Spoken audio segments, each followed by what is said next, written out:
الرجيم بسم الله الرحمن الرحيم قال فما خطبكم أيها المرسلون قالوا إنا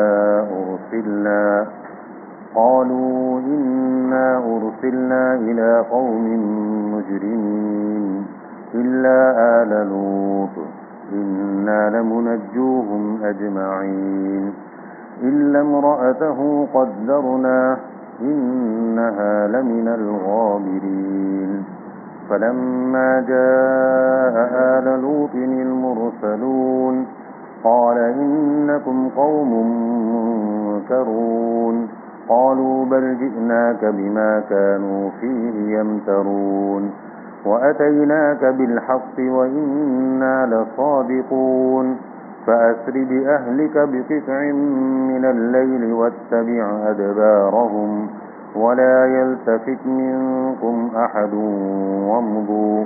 وامضوا حيث تؤمرون وقضينا إليه ذلك الأمر أن دابر هؤلاء مقطوع مصبحين.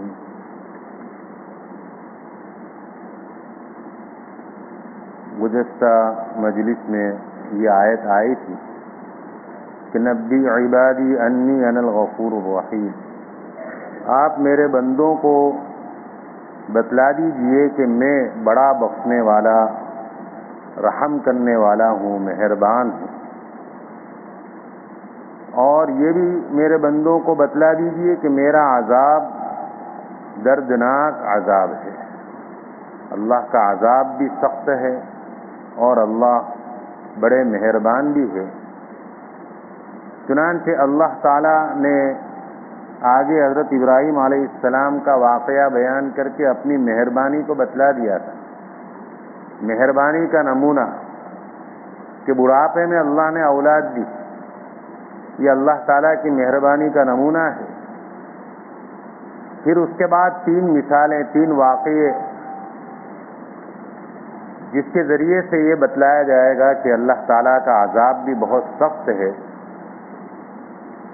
تو اس میں ان 3 واقعات میں پہلے حضرت لوط علیہ السلام کے قوم کا واقعہ بیان فرماتے ہیں کہ اللہ تعالیٰ کی پکڑ بھی بڑی سخت ہے جب لوگ سرکشی سے، نافرمانی سے باز نہیں آتے اور بدی کو اور برائی کو نہیں چھوڑتے، سمجھانے والوں سے بھی باز نہیں آتے، تو پھر اللہ تعالیٰ کیسی پکڑ فرماتے ہیں۔ حضرت لوط علیہ السلام کی قوم کا آگے ذکر ہے۔ قال فما خطبكم ایھا المرسلون، یہ فرشتے حضرت ابراہیم علیہ السلام کے پاس آئے تھے اور انہوں نے آ کر خوشخبری دی تھی کہ آپ کے یہاں اسحاق بیٹے کی پیدائش ہوگی۔ یہ خوشخبری سنا دی اور واپس جانے لگے فرشتے۔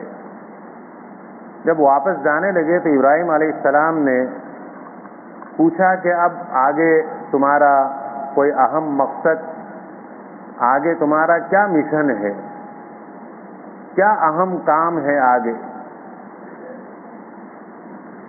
قال فما خطبكم ایھا المرسلون، اے بھیجے ہوئے یعنی اے فرشتوں، تمہاری مہم، اہم مقصد اور مشن اب آگے کیا ہے؟ تو انہوں نے جواب میں کہا قالوا انا ارسلنا الى قوم مجرمین، ہم مجرم قوم کی طرف بھیجے گئے، یعنی اللہ تعالیٰ نے ہم کو حکم دیا ہے کہ مجرم قوم یعنی قوم لوط جو ہے ان کو ہم ہلاک کر دیں اللہ کے عذاب سے۔ یہ اللہ کا حکم ہے ہم کو یہ مشن کے ساتھ اور اس کام کے لیے بھیجا گیا ہے۔ تو حضرت ابراہیم علیہ السلام کے بھتیجے ہیں حضرت لوط علیہ السلام، تو ان کو اپنے بھتیجے کی فکر ہوئی کہ وہاں تو اس بستی میں لوط بھی ہیں اور ان کے گھر والے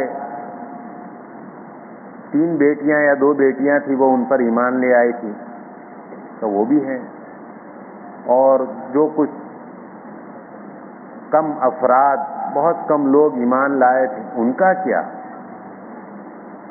تو فرشتوں نے کہا الا آل لوط انا لمنجوہم اجمعین، مگر لوط کا خاندان، اس میں ان کی بیٹیاں بھی آ گئی اور جو ایمان لائے تھے ان پر وہ بھی آ گئے، کہ ان سب کو ہم بچا لیں گے، ضرور بچا لیں گے. ہاں الا امرأتہ قدرنا انہا لمن الغابرین، ان کی بیوی جو ہے وہ چونکہ ایمان نہیں لائی تھی اور منافقہ تھی، وہ رہ رہی تھی ان کے ساتھ، تو فرشتوں نے کہہ دیا حضرت ابراہیم علیہ السلام سے کہ ان کی بیوی ہم نے تجویز کر لیا ہے، ہم نے ٹھہرا لیا ہے، یہ بات اللہ تعالیٰ کی طرف سے تجویز ہو چکی ہے، طے ہو چکی ہے کہ یہ عورت یعنی ان کی بیوی، یہ ان کی قوم جو ہے ان کے ساتھ پیچھے رہنے والوں میں سے رہے گی. لوط علیہ السلام اور ان کی بیٹیوں کے ساتھ اور ان پر جو ایمان لائے، ان سب کو نجات ہوئی، ان کے ساتھ آئے گی نہیں، وہ اپنی قوم کے ساتھ پیچھے رہے گی اور عذاب میں مبتلا ہوگی. تو یہ حضرت لوط علیہ السلام کی قوم بدی کے اندر، برائی کے اندر مبتلا تھی. وہ یہ ہے کہ لڑکوں سے بد فعلی، حسین خوبصورت لڑکوں کے پیچھے پڑ جاتی اور ان کے ساتھ برا کام کرتی، جس کو لواطت کہتے ہیں، اس میں یہ قوم مبتلا تھی. حضرت لوط علیہ السلام نے ان کو بارہا سمجھایا، بہت سمجھایا، لیکن وہ باز نہیں آتی. تو پھر اللہ تعالیٰ نے ان کو ہلاک کیا. فلما جاء آل لوط المرسلون، ابراہیم علیہ السلام کے ساتھ یہ گفتگو کر کے آگے بڑھے یہ فرشتے، اور حضرت لوط علیہ السلام کی بستی جہاں تھی، جو آج اردن کے علاقے کے اندر ہے،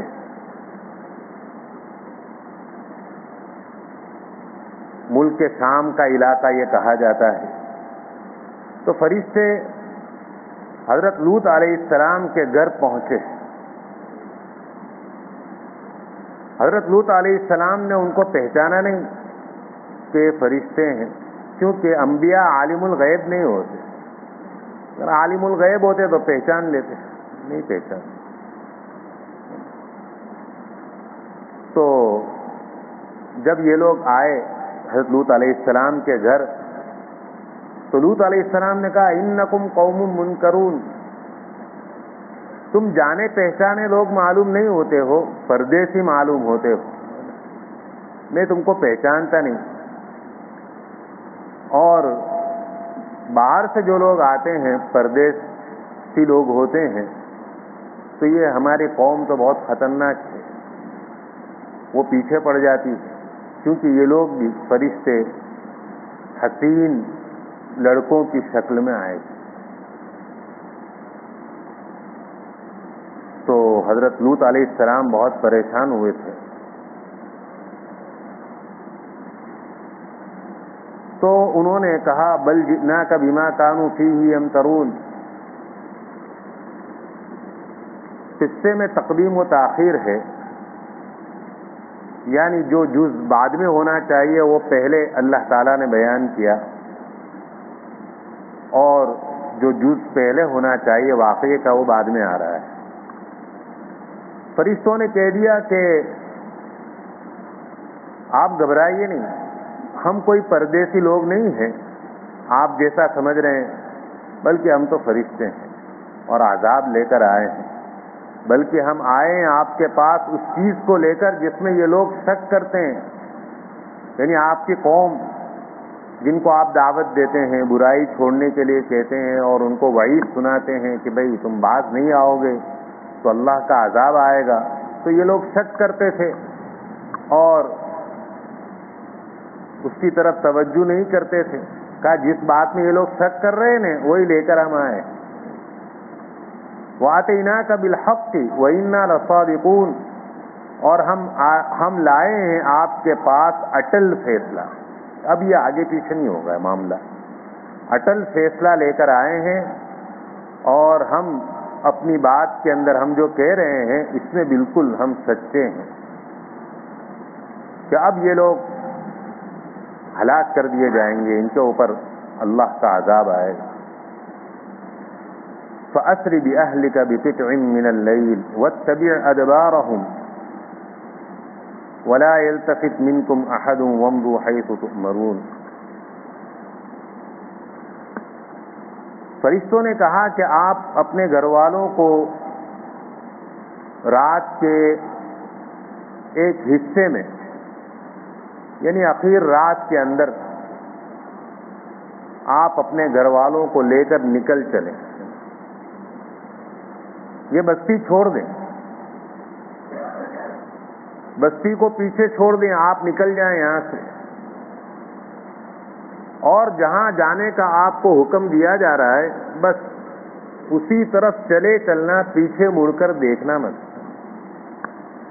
تم میں سے کوئی بھی پیچھے مڑ کر نہ دیکھ.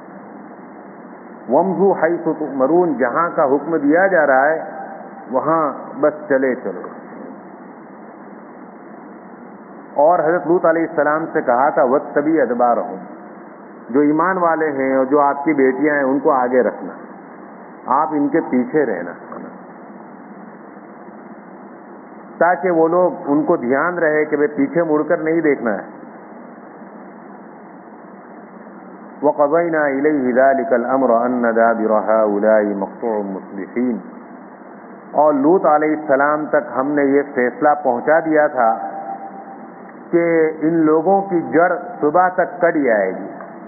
یہ قوم صبح ہونے تک, رات کے آخر حصے میں یہ لوگ نکلے تھے, کہا بس صبح یعنی سورج نکلے گا اور اللہ کا عذاب ان کے اوپر آ جائے گا, یہ لوگ ہلاک ہو جائیں گے. صبح ہونے تک ان کی جڑ کٹ جائے گی, ختم ہو جائے گی. وَجَاءَ أَهْلُ الْمَدِينَةِ يَسْتَبْشِرُونَ, اب یہ واقعے کا جز جو پہلے ہونا چاہیے تھا اس کو اللہ تعالیٰ نے بعد میں بیان کیا. کہ قرآن ویسے بھی قصہ کہانی کی کتاب نہیں ہے کہ اس میں ترتیب کی رعایت, تو موقع کے مناسب اللہ تعالیٰ آیتوں کو نازل فرماتے ہیں.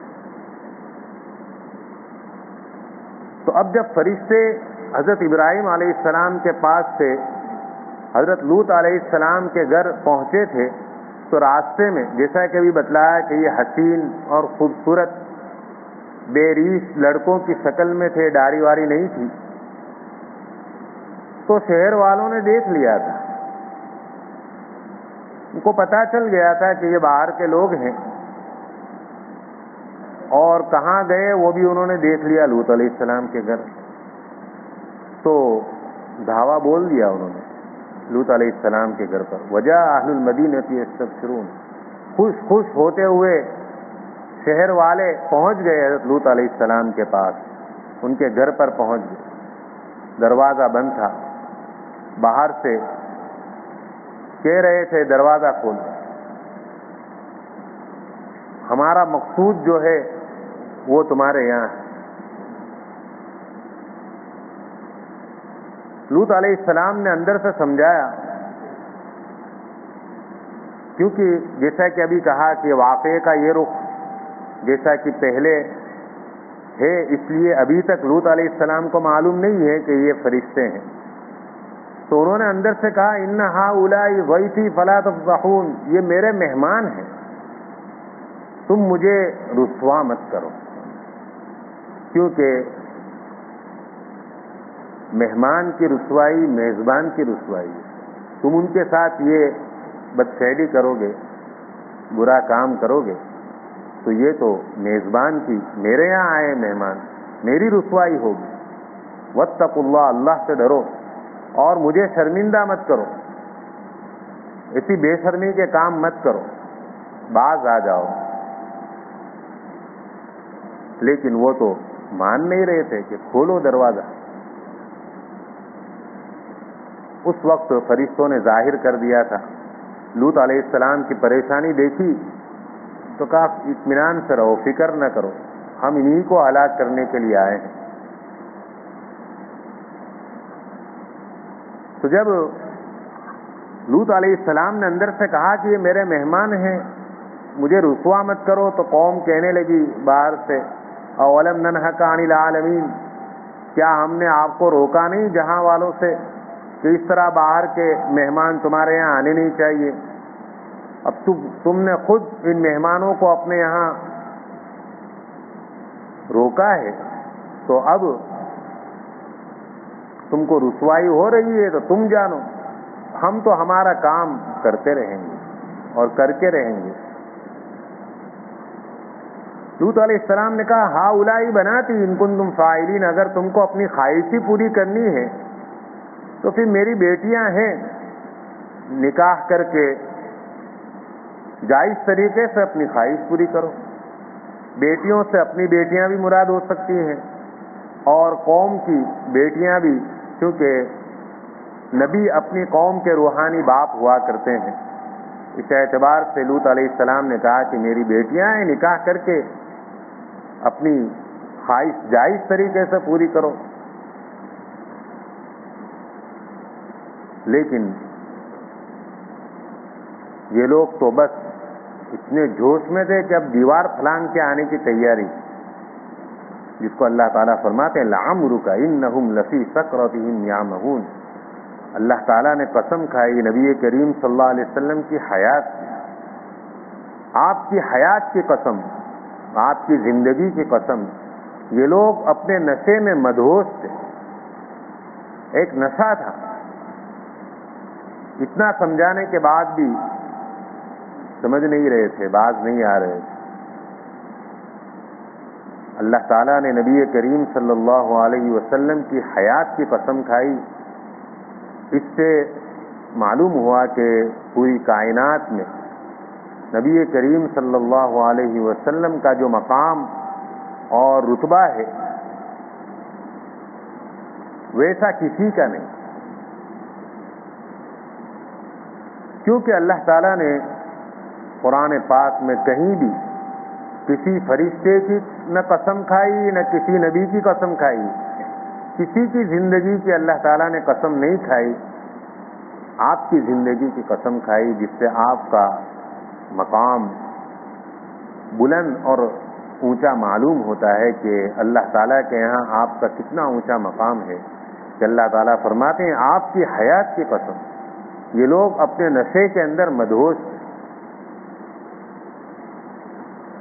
اللہ تعالیٰ تو مخلوقات میں سے کسی بھی چیز کی قسم کھا سکتے ہیں، لیکن انسانوں کے لیے، ہمارے لیے یہ حکم ہے کہ ہم اللہ کے علاوہ کسی کی بھی قسم نہیں کھا سکتے. نبی کریم صلی اللہ علیہ وسلم نے ماں کی قسم کھانے سے منع فرمایا، باپ کی قسم کھانے سے منع فرمایا، بتوں کی قسم کھانے سے منع فرمایا.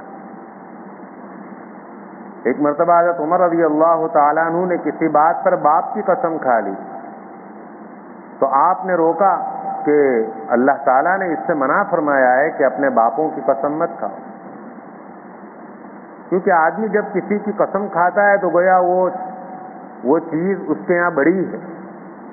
ماں کی قسم گویا اس کی عظمت اور بڑائی اس کے دل میں ہے، تو منع کیا گیا نہیں، اللہ سب سے بڑے ہیں، قسم کھانی ہو اللہ کی کھاؤ.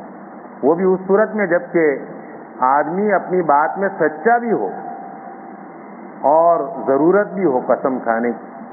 سامنے والا اگر بات پر یقین نہیں کر رہا ہے، مجبوری ہے، اب یقین دلانے کے لیے قسم کھانی پڑ رہی ہے، تو صرف اللہ کی قسم کھائی جا سکتی ہے. اللہ کے علاوہ کسی چیز بھی کی قسم کھانا یہ جائز نہیں.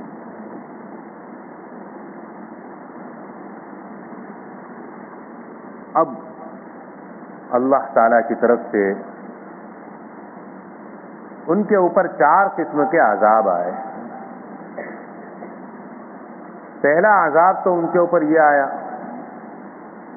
کہ فرشتے نے ایک زور کی آواز، جس کو چنگاڑ کہتے ہیں، اردو میں چنگاڑ اور عربی میں صیحہ. فَأَخَذَتْهُمُ الصَّيْحَةُ مُشْرِقِينَ، سورج نکلتے ہی ایک چنگاڑ نے ان کو پکڑ لیا، کلیجے پھٹ گئے.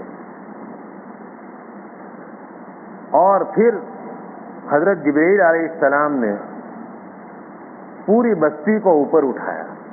فَجَعَلْنَا عَالِيَهَا سَافِلًا، پوری بستی کو اللہ تعالیٰ نے حضرت جبرائیل علیہ السلام کے واسطے سے اوپر لے گئے، پوری بستی کو جڑ سے اکھاڑ کر اور بلندی پر لے جا کر پوری بستی کو الٹ دیا. اور تیسرا عذاب وَأَمْطَرْنَا عَلَيْهِمْ حِجَارَةً مِّن سِجِّيلٍ، اور ہم نے کنکر کے پتھر یعنی پکی ہوئی مٹی کے پتھر ہم نے ان کے اوپر برسائے. پتھروں کی بارش ان کے اوپر ہوئی. اور اس سے پہلے ایک عذاب یہ ہو گیا کہ یہ لوگ دیوار سے باہر دیوار کو پھلانگ کر آنے کی کوشش کر رہے تھے، تو حضرت جبرائیل علیہ السلام نے اپنا پر ان کے اوپر پھیرا، جس کی وجہ سے سب اندھے ہو گئے. پھر بھی آنکھیں چلی گئی تو بھی کود رہے تھے، دیوار پھلانگنے کی کوشش کر رہے تھے. ان فی ذلک لآیات للمتوسمین، بے شک اس واقعے کے اندر البتہ نشانیاں ہیں پتہ لگانے والوں کے لیے. جو آدمی سوچے، غور کرے، غور کرنے والوں کے لیے کہ بھئی ان کے اوپر عذاب کیوں آیا، کیوں اللہ نے ان کو اپنی پکڑ میں لیا. اگر آدمی غور کرے تو اس کو پتہ چل جائے گا کہ یہ لوگ سرکش تھے، نافرمان تھے اور بدی میں مبتلا تھے، برائی میں، سخت برائی کے اندر مبتلا تھے. باز نہیں آ رہے تھے، سمجھانے والوں کے سمجھانے سے بھی توبہ نہیں کر رہے تھے. تو پھر اللہ تعالیٰ نے ان کو ہلاک کیا. تو اللہ تعالیٰ فرماتے ہیں کہ اس واقعے کے اندر البتہ عبرتیں ہیں، نشانیاں ہیں پتہ لگانے والوں کے لیے، غور کرنے والوں کے لیے. وَإِنَّهَا لَبِسَبِيلٍ مُقِيمٍ، اللہ تعالیٰ فرماتے ہیں مکہ والے جو نبی کریم صلی اللہ علیہ وسلم کی رسالت کا انکار کرتے ہیں، آپ کو نبی نہیں مانتے، ان کے لیے بھی عبرت ہے. جیسے وہ نافرمان تھے یہ بھی نافرمان ہیں. اگر ان کو یہ بستی جن کو ہلاک کیا گیا اگر دیکھنی ہو تو اللہ تعالیٰ فرماتے ہیں کہ یہ لوگ مکہ سے شام تجارت کا سفر کرتے ہی ہیں، تو یہ بستی راستے ہی میں پڑتی ہے. وَإِنَّهَا لَبِسَبِيلٍ مُقِيمٍ، لبے سڑک ہے، جاتے ہوئے بستی، ان بستی پر سے ان کا گزر ہوتا ہے. عبرت لیں دیکھ کر کہ ان لوگوں نے نافرمانی کی، بدی میں مبتلا رہے، اپنے وقت کے نبی کی بات نہیں مانی تو ہلاک ہوئے. ان فی ذلک لآیۃ للمؤمنین، اس واقعے میں ایمان والوں کے لیے بھی عبرت ہے کہ ایمان والے عبرت حاصل کرتے ہیں، اس کو سیرگاہ نہیں بناتے. آج وہاں اس علاقے میں چونکہ یہ قوم جہاں جس علاقے میں تباہ ہوئی تھی وہ سطح سمندر سے کئی میٹر گہرائی کے اندر ہے یہ، اور وہاں پانی جمع ہو گیا ہے، تو اس کے اندر کوئی بھی جانور زندہ نہیں رہ سکتا، اس لیے اس کو بحر میت کہتے ہیں. تو لوگ وہاں پر تفریح کے لیے آس پاس ہوٹلیں بن گئی ہے، رہتے ہیں وہاں، تفریح گاہ لوگوں نے بنائی ہے. جبکہ اللہ تعالیٰ فرماتے ہیں ایمان والے ایسی جگہ کو سیرگاہ اور تفریح گاہ نہیں بناتے بلکہ عبرت لیتے ہیں. اسی لیے نبی کریم صلی اللہ علیہ وسلم کا جب تبوک کا سفر ہوا تھا تو تبوک جاتے ہوئے یہ بستی راستے میں آئی تو آپ صلی اللہ علیہ وسلم نے اپنا سر جھکا لیا اور صحابہ کو حکم دیا کہ اپنی سواری کو تیز کر لیں، اور آپ نے فرمایا روتے ہوئے جاؤ، یہاں روتے ہوئے گزرو، اور رونا نہ آئے تو رونے کی شکل بناؤ، کہیں ایسا نہ ہو کہ وہ عذاب جو ان پر ہوا تھا ہمارے اوپر بھی نہ ہو جائے. تو ایمان والے تو اس جگہ سے عبرت لیتے ہیں اور اس کو سیرگاہ تفریح گاہ نہیں بناتے. تو بہرحال یہ اللہ تعالیٰ نے ایک مثال اور نمونہ پیش کیا کہ اللہ کا عذاب دیکھو کتنا سخت ہے. جہاں اللہ تعالیٰ بڑے بخشنے والے، رحم کرنے والے، مہربان ہیں، وہیں اللہ کا عذاب بھی بڑا سخت ہے۔ تو ایک یہ نمونہ بیان کیا، اس کے بعد اب واقعہ اصحاب ایکا کا بیان کیا جا رہا ہے کہ ان پر بھی اللہ کا عذاب کیسا آیا تھا۔ اللہ تعالیٰ اپنی پکڑ سے، عذاب سے ہماری حفاظت فرمائے۔